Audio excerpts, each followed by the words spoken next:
आज मो दशम श्रेणी मंगल अइला उषा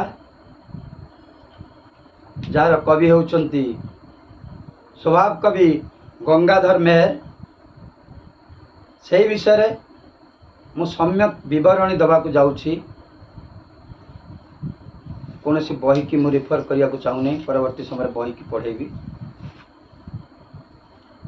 मंगल अइला उषा कवितार कवि होउचंती स्वभाव कवि गंगाधर मेहर, जहाँकर जन्म बरगढ़ जिल्लार बरपल्ली ग्राम रे।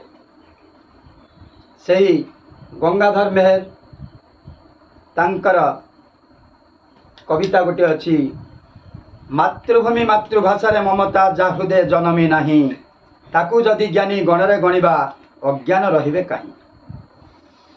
सही मातृभाषा आ मातृभूमि आम पाई निश्चित भाव में एक मूल्यवान जिनस। गांधी जेपरी कहते मातृभाषा प्रति जार ममता नहीं ताकू देशभक्त कहुब ना। जाओ ना कहीं से गंगाधर मेहर साहित्यिक कृति हूँ तपस्विनी, प्रणयवल्लरी, किचकबद्ध, इंदुमती, ता छड़ा अर्घ्य थाली, उत्कल लक्ष्मी, अयोध्या दृश्य, एमती केते कविता अच्छी। ये जो मंगल अइला उषा विषयटी, मंगल अइला उषा कविताटी गंगाधर मेहरंक रचित तपस्विनी काव्यर एक कियदंश। उक्त कवितारे वाल्मीकि आश्रमर प्रभातकालीन दृश्य वर्णित हेबा सहित जनक नंदिनी सीता को वंदापना करिबा पाई प्रकृति राणी उषा किपरि तांकर प्रस्तुति पर्व चलाइथिले तार एक निच्छक छवि उक्त कवितार वर्णित। ताले विषयटी एमिति आरंभ होइछि। मंगले अइला उषा बिकचरा जीव दृशा, जानकी दर्शन तृषा उदय बिही, कर पल्लवे निहार मुक्ता धरी उपहार, सतींक बास बाहार प्रांगणे रही, कल कंठ कंठे कहिला, दर्शन दिय सती राति पाहिला। नमस्कार। मोर एटा द्वितीय सोपान टीचिंग, जदि किसी भूल भटका थाए क्षमा देवे। To err is human forgive divine.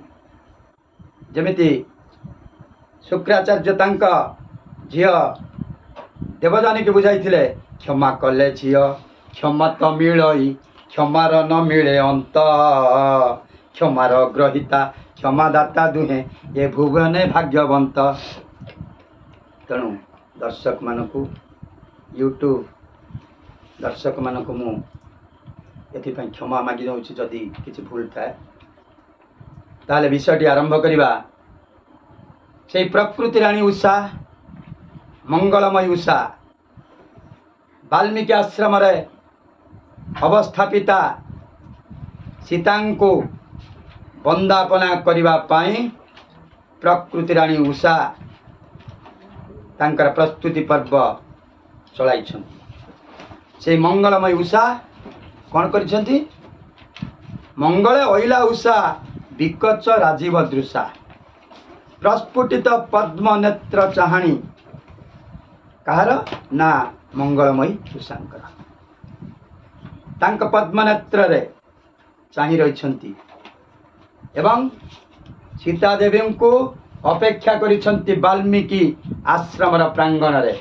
कौन करी ना कर पल्लव निहार मुक्ता धरी उपहार, सतीଙ୍କ ବାସ ବାହାର ପ୍ରାଙ୍ଗଣେ ରହି।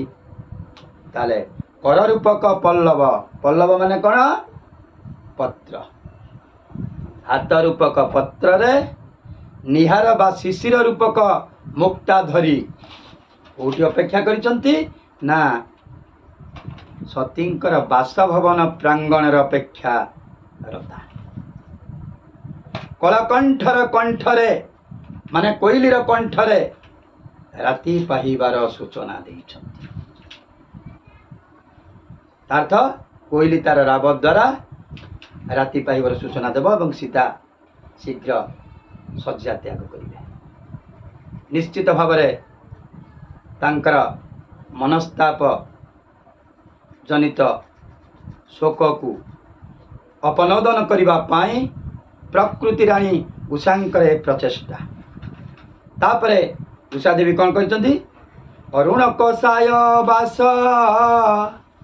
कुसुम कांति विकास प्रशांत रूप दियंती विश्वास मने। लाल रंगर पाटवस्त्र पिंधि आसुछंती कुसुमर सज्जित होई फूलर सज्जिता होई उषा देवी आसुछंती। प्रशांत रूपरे मने मने देउछंती विश्वास। सते जेपरी क्यों एक जोगेश्वरी। एटी जोगेश्वरी क्या कहुई? उषा देवी को। जोगेश्वरी होची पार्वती। पार्वती अन्य नाम जोगेश्वरी। तेणु उषा जोगेश्वरी रूप में आसुछंती स्वर्गरु मर्त्य को। उद्देश्य हेउची जनक नंदिनी राजनंदिनी सीतांकर दुख को सीतांकर कष्ट को अपनोदन करबा पाई दूरे देबा पाई स्वर्गरु मर्त्यभूमि को ओह्लाई पड़िछंती। एवं तांकर निर्देश रे सबु किछि आयोजित हेउची। एमिति केमिति? समीर संगीत गाए भ्रमर वीणा बजाए सुरभि भी से भली नर्तन करुछि। पवन गीत गाउछि भ्रमर वीणा बजाउछि सुरभि नर्तन करुछि। आउ कुंभाटुआ भाट होई स्तुति गान करुछि। केवल एतिକି नुहे कजलपति कलिंग अइला पाट मागध बेसे कजलपति श्रेष्ठ भाट होई आसुछि। एवं से डाकुछि कौन? उठ सती राज्य रानी राति पाहिला। हे सती शिरोमणि सीता, हे राज्य रानी राति पाहिलानी परा उठुन। तेणु यही कजलपति तार भाषा व्यक्त करुछि एवं सीता को उठाइबा पाई चलचंचल होई उठिछि वाल्मीकिर आश्रम। एवं सेही समय मुनि मुखरु वेदध्वनि शब्द श्रुतिगोचर हेउछि। से हेउछि ओंकार ध्वनि। सते जेपरि श्यामवर्ण को परिपूर्ण करिछि। सते जेपरि सरस्वतींकर वीणाझंकार सहित ताकू तुलना करा जायछि। ये हूँ प्रथम स्टेज रे मु एतिकी बुझाइली। मो मने मने कौन बही देखी नहीं। जदि भूल थी क्षमा देवे। आगामी एक एपिसोड को रहूछि। नमस्कार।